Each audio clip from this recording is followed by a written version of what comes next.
ہمارے چینل کو سبسکرائب کریں اور بیل آئیکن کو دبائیں۔ ایک دفعہ ملا نصیر الدین بازار سے جا رہے تھے کہ پیچھے سے کسی نے انہیں زور سے تھپڑ مارا۔ ملا صاحب نے غصے سے پیچھے دیکھا اور وہ شخص گھبرا کر بولا، معاف کرنا، میں سمجھا میرا دوست ہے۔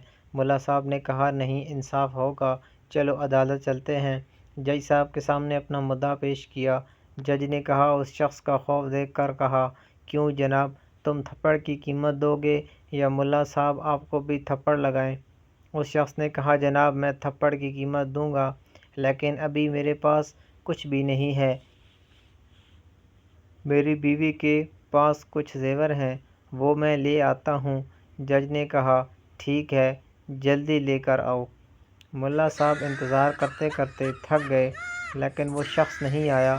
ملا صاحب اٹھے اور رکھ کے ایک زور کا تھپڑ جج کو مارا اور کہا، اگر وہ زیور لائے تو تم رکھ لینا۔